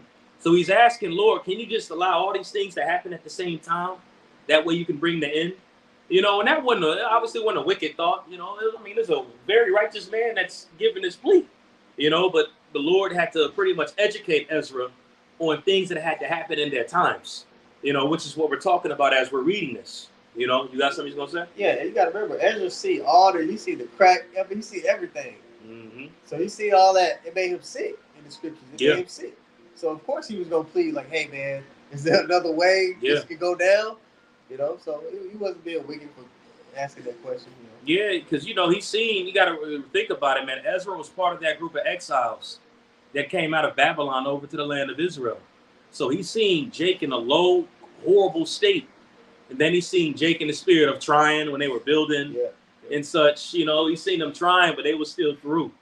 You know, so his complaint and his plea, the law was taken away, as you can read about that. They didn't have the thorough law around that time. So he's seen a group of people that was winging it, that was jacked up. You know, so he made a plea to the Lord, like, Lord, can you just please just speed things up? And it wasn't a wicked thing because we asked for the Lord to hasten the days right now. But in his time that he was in, it wasn't the time for it. You know what I'm saying? You was gonna say something too. I've seen the heathen raining over us. Like, you say you don't deal with them, we your people, man. What's up? Like, Yep. I'm not trying to overstep, but come on, man. Yeah, like we can say that way. Yeah, I feel you, but you gonna pump your brakes. Yeah. Things gonna play out. You see some hardcore visions. Yeah, even the disciples felt that way when Yahushua came on the scene. They're like, "Ooh, it's the time." Yahushua said, "Nah, not yet. That little season still got to be brought out, cuz." You know what I'm saying? So say, yeah, it's the fourth beast, but you know the nigga got to go in chains and come back out in the end. You know, and even the Apostle Paul had thorough understanding on that, which where you get on with 2 Thessalonians, the 2nd chapter. You know, 2 Thessalonians 2 was like a thorough breakdown to show Jake that was excited back then around the times to come. It's like, it's a few more things got to happen. You know, so the Apostle Paul had good understanding that more things had to happen. Yeah. He knew it wasn't at his time. You know, which is why it was beautiful how the Lord chose him as that vessel to go so hard. You know, because he knew it wasn't the end. So in that time, he just had to put his head down and grind. You know? It's like you watch a movie. It's like you watch a movie and as you watch it, you're like, how come they didn't do this, that, and the third? Like, why would they do, you know what I'm saying? But it's like at the end of the day, you gotta let the movie play out. Yeah. You know what I'm saying? You gotta let everything play out so that the end can come. That's right. Beautiful. Continuing on. That thou mightest show thy judgment. Just read verse 43 again. It's all good. Start from the top. 2 Corinthians 5:43. So I answered and said, couldest thou not make those that have been made, and be now, and that are for to come, at once, that thou mightest show thy judgment the sooner? There you go. So pretty much, can you bring it all at the same time? You got it. Yeah, keep going. Now, I was just saying pretty much what he was saying. He's asking the Lord to bring it all at the same time.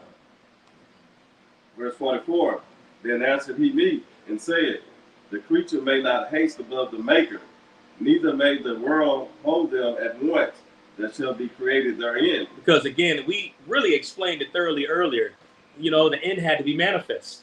As we read earlier in 2 Ezra 9, the end had to be manifest. There were things that had to happen that were only set for the time of the end. The Industrial Revolution was not made to be set at 400 BC.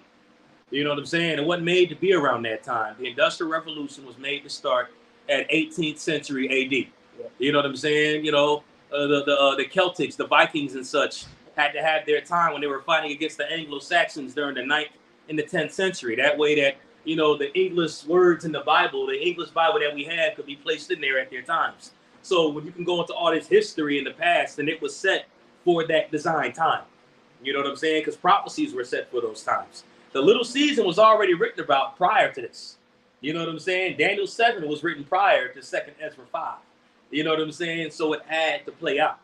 You know, so this was an honest plea, a sincere plea to Ezra. But as brothers say, you know, it was kind of, you know, they all had their simple moments, and the Lord had to kind of get on them.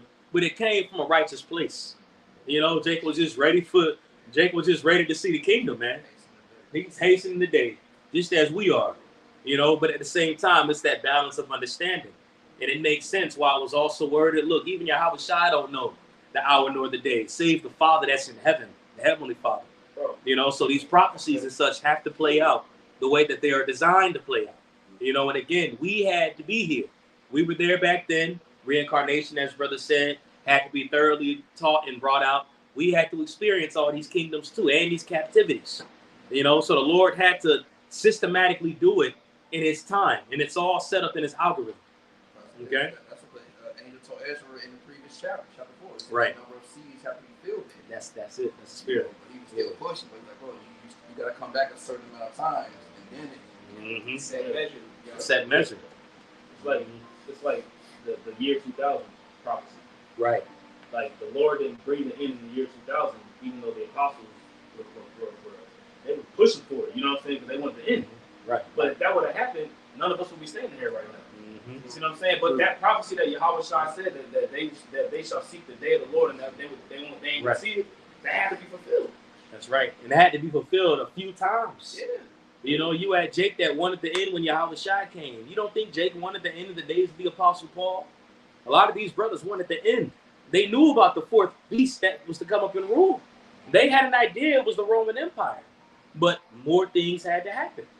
When Judas Maccabees came on the scene, you had people that was thinking he was the Messiah because his name was Judah, you know. But Yahushua had to come on the scene a little bit afterward.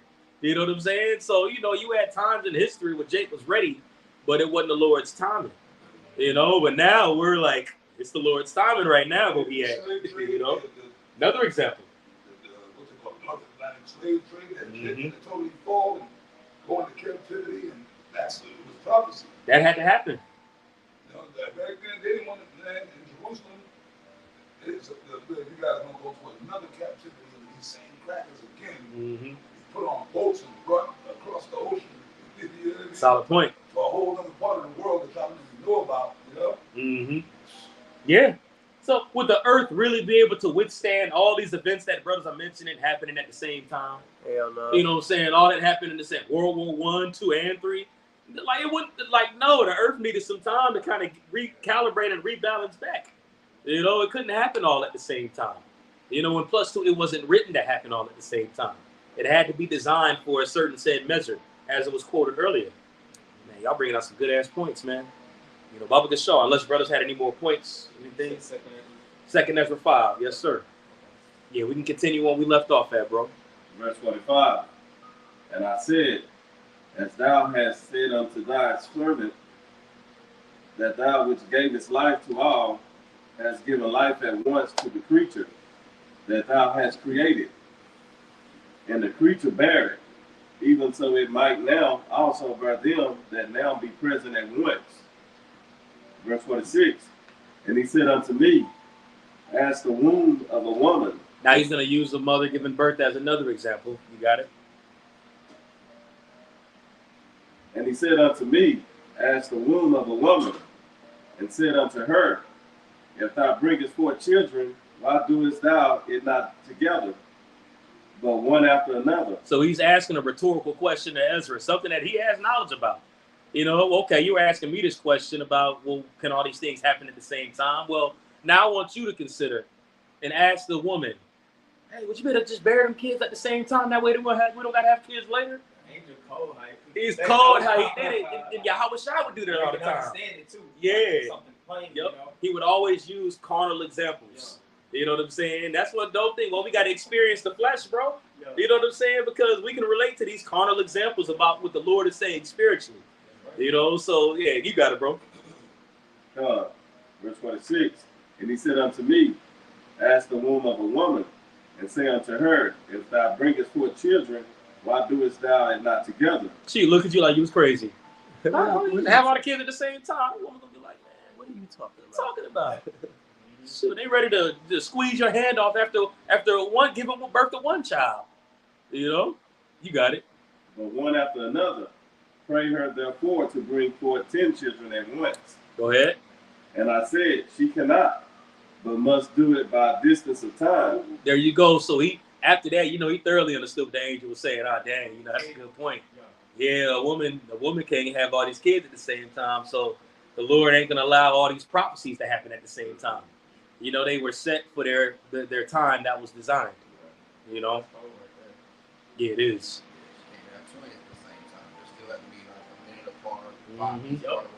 Yeah. Both can't just slide. Into the nod. You push two babies out, two other babies to C-section. She be dead in a mug afterward. Through. You got it. Verse 48. Then said he unto me, even so Then said he unto me, even so have I given the womb of the earth to those that be sown in their times. And you can keep reading all the way to the end of it. Okay. For like as a young child may not bring forth the things that belong to the age, even so have I disposed the world which I created. Yeah, so things had to happen in their time. You know, Noah in their day before the flood. You know what I mean? Jake was in a pure, potent state. Jake was a little taller. It was taller, stronger, more sharp. You know what I'm saying? And in the days of King David and such, all those events had to happen all the way to Yahweh Shai, which segues to right now. You know, and then, you know, he uses the example of a child being brought up to a mother in youth versus a child being born to a woman in her 40s or 50s or geriatric pregnancy. And even the condition of them children ain't the same.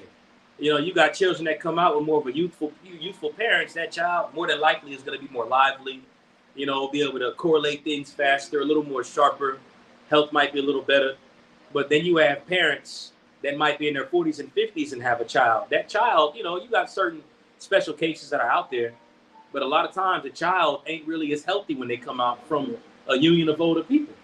You know, so we're like those children now that came out of a union of older people, which is why we're smaller, we're a lot more frail, a lot more sicklier. The food that we eat is jacked up and toxic. Really, it's the woman. It really is on the woman. That too. A younger woman. It really got nothing to do with the father. Con, you right. You right. It's the father that be Right. 60 years old. She's a young girl. Mm-hmm. It's the girl. It's the girl that decides all that. True that. True that. Carries that seed. Yeah, facts.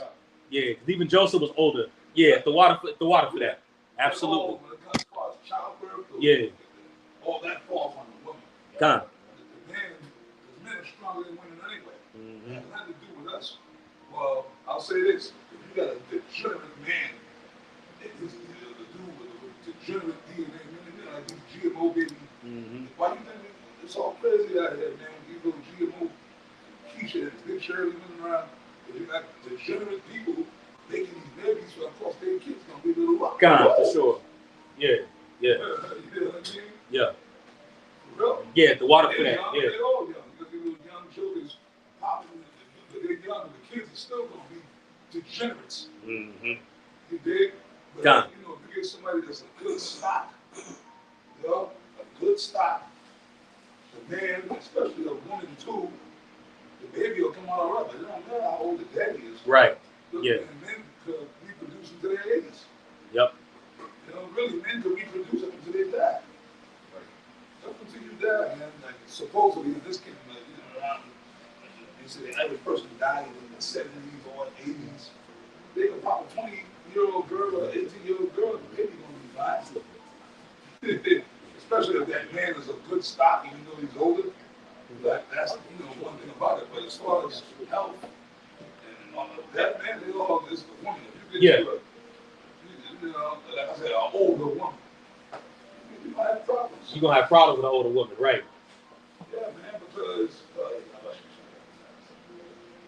because a girl is supposed to have babies young. Mm-hmm. You know, years ago they talk about, oh, this young girl popping.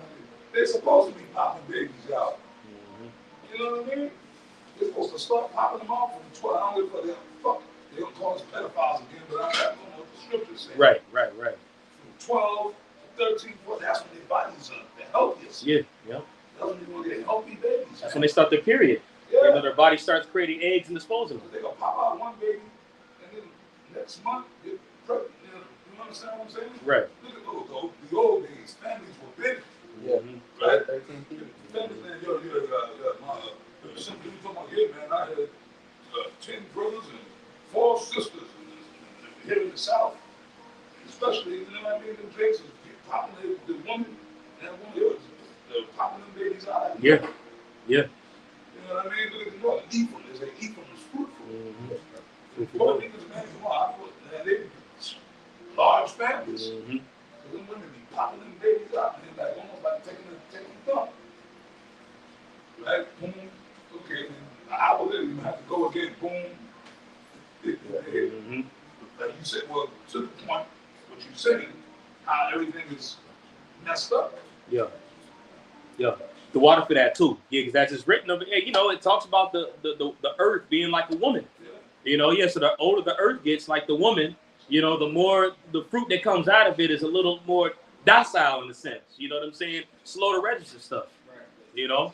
It's like we mentioned that they have a term for it. It's called Geriatric pregnancy. So that's what the earth is doing right now. Mm-hmm. I'll read the definition real quick. For sure. The term geriatric pregnancy is outdated, and most healthcare providers now use the term advanced maternal age. Yeah, and they try to change it. Just after Kevin Samuels, you know what I'm saying? They try to change it to advanced. You know, it's not an advanced thing. You ain't on a higher level if you're able to do it. It's more of a degenerate thing, if anything. Right. You know, but women are supposed to have children when they're younger. You know? Well, he was telling them that. Mm-hmm. Which he got that from the Bible. Yep. Which a lot of his dialogue he got from probably watching us. Mm-hmm. But he was trying to take it and just curve it to his Right. purposes. His platform. Yep. You dig what I'm saying? But he was right. The Bible tell you that. You know what I mean? But that's why the world is so effed up, man, and degenerate. Because you got a bunch of degenerates, unhealthy people to begin with, degenerates having babies. Mm-hmm. Yeah. Yeah. You need these little young young kids are unhealthy. I didn't heard about 18-year-old kids having heart attacks. Yeah. You know what I'm saying? LeBron's son. After that juicy juice. Yep. LeBron James' son, he had a heart attack in basketball. And he's a collegiate, he's an NBA athlete now. He had a heart attack. Well, that jumped. The percentages of that jumped up after 2020 when people was taking that stuff. Yep. You know, so. Mm-hmm. Yeah. This refers to pregnancies where the birthing person is 35 years or older at the estimated delivery date. While pregnancies at this age are associated with an increased risk of complications, most healthy people who get pregnant after age 35 have healthy babies. Some risk factors associated with the advanced maternal age include miscarriage, fetal chromosomal abnormalities, gestational diabetes, preterm birth, stillbirth, and cesarean delivery. Yeah. So it's a lot of, it's high risk pregnancy. So you look at that again, looking at the condition of the earth and the age of the earth. The earth is bearing fruit right now, but it's very high risk. You know what I'm saying? The stuff that comes out of it is potent as it was back in the earlier days of the earth. You know what I'm saying? And we said it, I believe it was, I can't remember where it was. I think it was a camp afternoon day. But pretty much we said, you bring out your forefathers and put them on a time machine to right now, especially before the flood. The sons of God, if they was to get in the time machine and look at right now, one, they'd be looking down at us because we're small as hell. And they'd be like, man, hell to the no, I'm going hell back, man. Forget that. You know what I'm saying? Because how corrupt shit's gotten. Yeah, they be ready to put people to death. But the unique thing about it is, everybody likes an underdog story. Because now you got the weak ones that are in a position of victory and winning. You know what I'm saying? That's why the end of a boxing match is so much more exciting than the beginning of it. Because in the beginning of it, you full of your energy, you kind of feeling your opposition out. But in the last few rounds, those are the championship rounds. When you're tired, drained. That's the most intense part. Yeah. And the 12th, especially if both fighters make it to the 12th, Mm-hmm. rock them shots and fight, Yeah. You want the edge of your seat, especially your favorite, you want to know if he's going to pull it off. Yeah. He could get knocked out in that. Mm-hmm. That's right. The earth is in the 12th round right now, man. According to the Bible. We're going to pull that out too. But according to the Bible, it's the last round, the last few seconds of the last round, man. Verse 50. Yep. And keep reading all up to the end of it. 2 Corinthians 5 and 50. How many verses in it? 56. Okay, cool. 2 Corinthians 5 and 50. And I asked and said, seeing thou hast now given me the way, I will proceed to speak before thee. For our mother, of whom thou hast told me that she is young, drawing now nigh. Talking about the earth. Okay. The earth, and now it's old. Go ahead. He answered me and said, ask a woman that beareth children, and she shall tell thee. Say unto her, ask your mama. Go ahead. Wherefore are unto they whom thou hast thou Salakia. Say unto her, wherefore are unto they whom. Yeah, just slow down. You're a good reader. Just slow down. You're a good reader. Say unto her, wherefore are unto they whom. Maybe not saying that. Yeah. Okay, so you on point then. You on point. Yeah. That's why I thought. The dang translations, man. No. Yeah, just go with the flow, brother. Okay. You a good reader, bro. I trust your judgment. Yeah. Say unto her, wherefore are unto they whom thou hast now brought forth like those that were before, but less of stature. So it's saying those that are brought forth later are less in stature. All right. So if a woman is older, high risk pregnancy, the child is going to be of lower stature, not as healthy, not as sharp, and that's natural. This is biology. You got it. Verse 53. And she shall answer thee and she shall answer thee, they that be born in the strength of youth are one fashion. Yeah, the Nephilim, you know what I'm saying? There were giants in the earth in those days, which, are just renowned men, but you're sharper, you're bigger, you know what I'm saying? It's different, go ahead. And they that are born in the time of age, when the womb fell it, or otherwise. Now that's us. We're different. We ain't the same as our fathers back then. Remember, back in the ancient world, that cluster of grapes was huge, and it took 2 men to carry it back then. Probably take about 5 to 6 cats to carry that same cluster today. We ain't the same as we was back then in the flesh, but through the spirit. Yeah. Baseball. Things like this. I mean, good as hell. Yeah. To us anyway. But that cluster of grapes, you say took what, 2 strong men? The 2 men. Remember, you said it earlier in the lesson. We were bigger back then. Talk about some goddamn, who like world champion, dudes like that, Shaq, people like that, these tall guys. Yeah. Talking about Andre the Giant and others, man. Come on, man. Them guys were considered little guys in the ancient world, yes. Yeah, there was more nutrients in the food. Yeah. The atmosphere was less polluted. Yeah. There was more oxygen going into your, especially before the flood. More oxygen going into your lungs, more vibrant.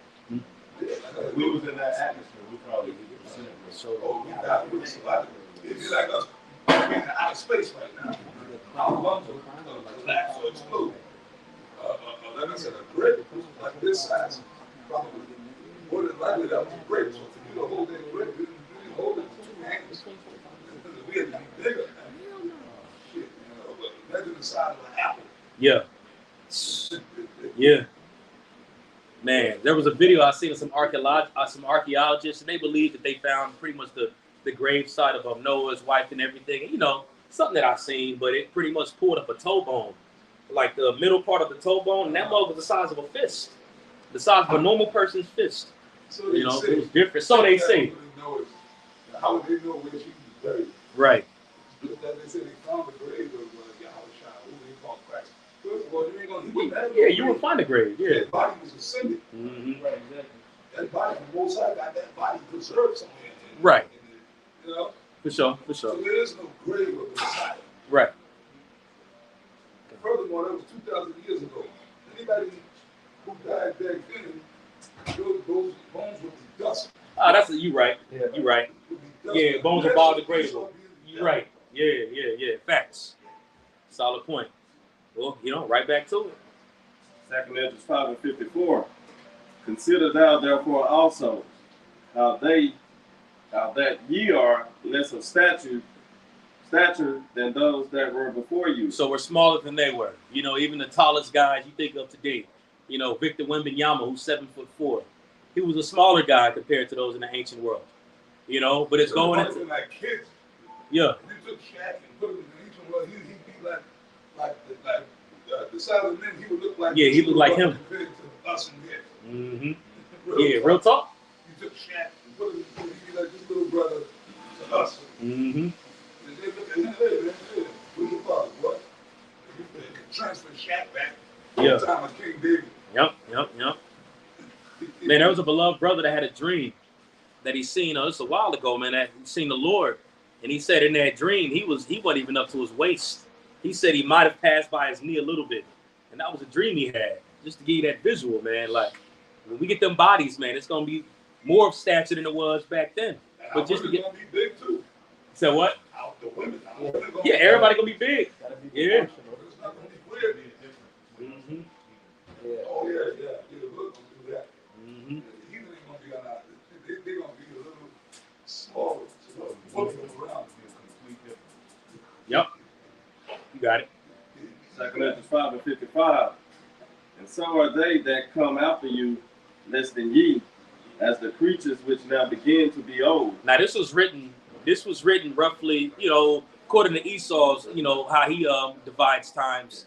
This was written about the fourth or fifth century BC. So roughly around close to 3,000 years ago, 2,500 something odd years ago. And he said even around that time they were of less stature. So he said even those that come afterwards shall even be more weak than you are.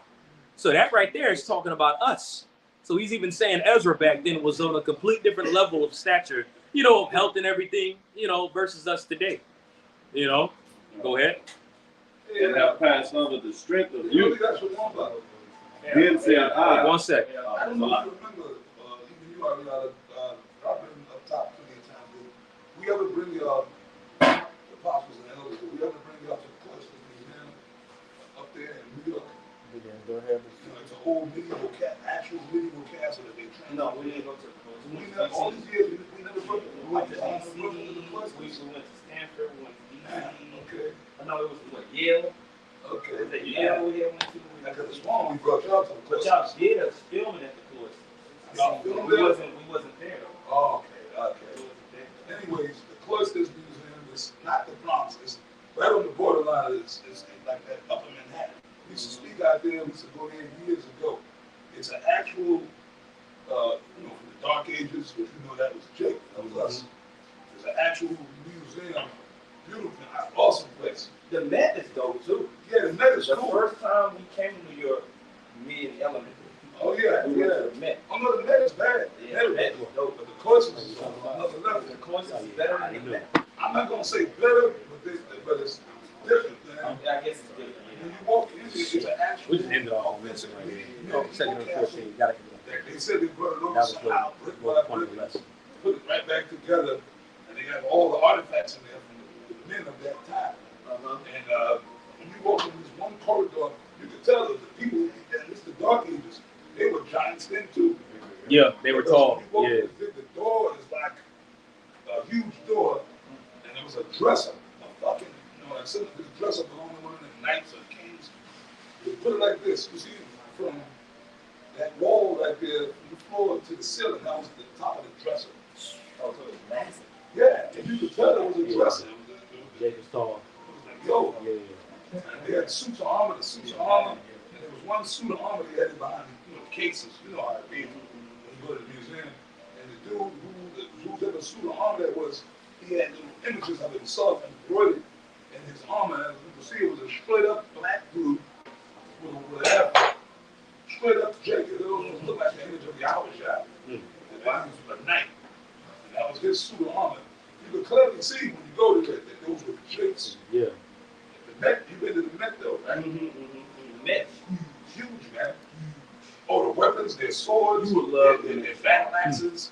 Brother, these things are giant. They don't look like something we would use on the Y'all day. should go and just go to the Met. Okay. I would rather say, And was, I want to go to the cloisters. Lord willing, if the Spirit got it, all of us take a collective trip back up. We gotta go. Time. We gotta go to the cloisters. We gotta go. We got to go. We used to speak in front of the cloisters at one point. But prior to that, Apostle Tahar used to always bring us there back in the 90s. I feel sorry, I used to come over there sometimes and film. Yeah, man. But like, was backing up what you said. Yeah, no, the water for that. That right there, that's like what, 1,000 years Yeah. during the time of the knights and medieval times. Absolutely. So from that time to now, Jake, people Shrunk like a motherfucker. Damn. human beings shrunk. You know, the water for that. Shit, the water. Yeah, I didn't know That's that. why I brought it up. That was a Yeah. smart to get brought y'all to the questions. But I'm like, damn, I guess we never got the chance. But that, if you go to New York, that's a museum. The Met, that the Elder Ariana said, that's fire too. Okay. If you were to go into which all of us in here should be. Anybody in GMS should be Yeah, you're into that. into stuff like that. That's research. Mm-hmm. Yeah. For sure. The water. Cool. Well, we Have can. you been to the Rock Road Museum that's out here? No, You would love Yeah. it. no, We can end off on that. On that, we'll end off on that 2 Ezra 14. We'll read. That's pretty much it on that one. That's pretty much the point. We'll end it off on 2 Ezra 14 and start at verse like 12.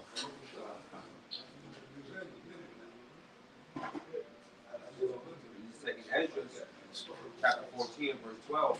And it reads, Here, read up a little. Like project your voice a little more, bro. this is Second Ezra, chapter 14, and verse Well, 12. start at 9. Excuse me. Sorry. This is Second Ezra 14 and 9, and it reads, "For thou shalt be taken away from all, and from henceforth thou shalt remain with my son, and with such be like thee." There you go. So that's going into the gathering that's going to happen in the end of the world. The angel of the Lord is telling Ezra, look, you're going to be taken away from all, and you're going to be gathered with those that are like you in the very end. You know, it shows you reincarnation, one, And it's what? If the Lord has those that are with Yahweh Shai collectively together at the very end of the world. Just as the scriptures talks about that great gathering that's to take place. You know, that's what that verse is talking about. Meeting up on YouTube and everything like that to what we see here today. Okay, go ahead. Until the times be ended. This is verse 10. For the world has lost its youth, and the times begin to wax old. Just as we read in 2 Ezra 5. The world, 2 Ezra 5 tells you how the world lost its youth, and he gives you a very detailed explanation of how. All right, so we have a thorough understanding of that now. Go ahead. This is verse 11. For the world is divided into 12 parts, and the 10th parts of it are gone already. Now, this is the point right here, because it says the world is divided into 12 parts. That right there is showing you, it's giving you a timeline of the planet Earth. It's not going into sections of the Earth like pie, but it's going into the time frame of the Earth's life. I think it was you earlier that quoted it earlier. A day up to the Lord is 1,000 years. Into the year 1,000 miles. You know, so the Earth is roughly, you know what I'm saying, designed to be about 12,000 to 13,000 years. You know, until the end comes, pretty much. You know, go ahead. And half of a 10th part. So it said in the days of Ezra, the 10th part is already passed, and even the half of the 10th part. Now, this was 2,500 years ago saying that. So if the earth is divided into 12 parts, and in the days of Ezra, which is between the 4th and the 5th century BC, it was already 10.5 parts that was already passed. And you fast forward to right now, hello, you clearly see where we at right now. Like, if it's divided, does that make sense? Does that make sense to you, Kevin? Yeah, it makes sense. Yeah, if the earth is divided into 12 parts in the days of Ezra, 10.5 parts was passed. Then it's like, I mean, what else can you say and do? Yeah. You know what I'm saying? That verse right there clearly shows you, like, if you an Israelite and you bugging the fuck out right now, you just meant to be a bugged out ass Israelite. You know, because we in the last few nanoseconds of that day. You know, especially since the last days technically started since Yahweh Shai was on the scene. We're in the last few moments, says this verse. Go ahead. This is verse 12. And there remaineth that which is after the half of the 10th part. Verse 13. Now therefore set thine house in order, and reprove thy people. Comfort such of them as be in trouble, and now renounce corruption. This is the main job. This is what we need to be doing right now. And it don't matter if you got a butthurt Israelite that's out here saying it's too mean. Y'all shouldn't be getting on Jake like this. No, we're in the time right now for pussyfooting. We at the end, you know, so if you ain't going to get it, you ain't going to get it. You know what I'm saying? But we got a job we got to do, especially since we know what time it is. Just as we read earlier, little children, you shall know that in the last time an Antichrist shall come. Well, now, little children, there are many anti-messiahs that come, for it is the last time. So we're in the last moment of the last time right now. And hopefully this lesson here, this class brought everything full around in retrospect to give the audience, you know, ammunition to really just be on point, especially since we know what time it is. Right. You know, because we closer than we even believe, as it was read earlier in Romans 13 and 11. Right. You know, so that verse right there really shows you how close we are to the end. You know, so hopefully, you know, the point was made. I believe it was made through the Spirit. Hopefully it was edifying. A lot of beautiful points was brought out through the Spirit. But we're going to end it off on that. We want to give all praise, all honor, and all glory to Yahweh, Ba'ashem, Yahweh Shai, Ba'ashem, Rakakadash. Double honors to our apostles and elders of Great Millstone that do rule well through the Holy Spirit. Peace, blessing, and salutations to you elect throughout the four winds of this earth, fulfilling your lots, your portions as well, in sincerity and in truth. Shalom. Shalom.